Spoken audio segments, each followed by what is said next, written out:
31st night, ডিসেম্বরের 31 তারিখ, জানুয়ারির 1 তারিখ খুবই কাছে, তাই না? আমাদের ছেলেমেয়েরা, মুসলমানের ছেলেমেয়েরা 31st নাইট 0 আওয়ারে নাচ গান ফুর্তি আনন্দ ঢোল ইত্যাদি দিয়ে শুরু করবে, ঠিক না বেঠিক? কেন করবে? কারণ 0 আওয়ার আনন্দ দিয়ে শুরু করলে সারা বছর আনন্দেই যাবে। এটা কি বিজ্ঞান সমর্থন করে? কোন যুক্তি, সাহিত্য, দর্শন এটা সমর্থন করে?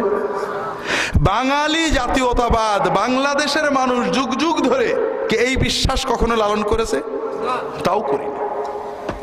এটা ইউরোপ, আমেরিকা, রোমান প্যাগানিজম থেকে আমরা আমদানি করেছি।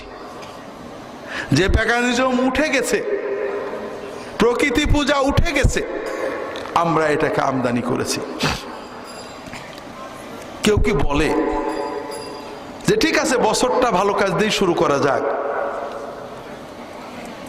পহেলা 31st নাইটের গভীর রাতে 0 আওয়ারে তোমরা ঢাকা বিশ্ববিদ্যালয়, রাজশাহী বিশ্ববিদ্যালয়ের ছাত্রছাত্রীরা, প্রাইভেট ইউনিভার্সিটির ছাত্রছাত্রীরা যারা পেপসির চেয়ে বিয়ার এবং হুইস্কি খাওয়া বেশি পছন্দ করো, তোমরা 1 বোতল হুইস্কির দাম সবাই শোধ করো, 2 বোতল পেপসির দাম বাঁচিয়ে নাও, 2 দিনের মোবাইলের পয়সা বাঁচাও।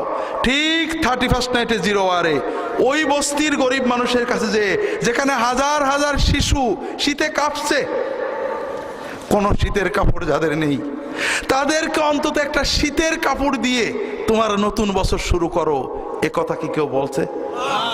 কারণ এত তো মৌলবাদী কথা, ঠিক না? হ্যাঁ, মানবতাকে সাহায্য করা, গরিবদের সাহায্য করা মৌলবাদী কথা, ঠিক তো? এইরকম কথা বললে তো আমাদের যুবকরা নষ্ট হয়ে যাবে, ঠিক না? তাহলে কেন বলছি না? কারণ এই দিবসগুলোকে বাণিজ্যিক সাম্রাজ্যবাদীদের বাণিজ্য প্রসারের জন্য, দুটো স্বার্থ রক্ষার জন্য, একটা হলো তাদের কেনা বেচা বাড়ুক, আর একটা হলো আমাদের নতুন প্রজন্ম যেন পশুতে পরিণত হয়, খাওয়া দাওয়া ছাড়া কোনো নৈতিক চিন্তা তাদের না থাকে। তো ভাইয়েরা, আমি জানি না আপনারা কতটুকু সচেতন হবেন।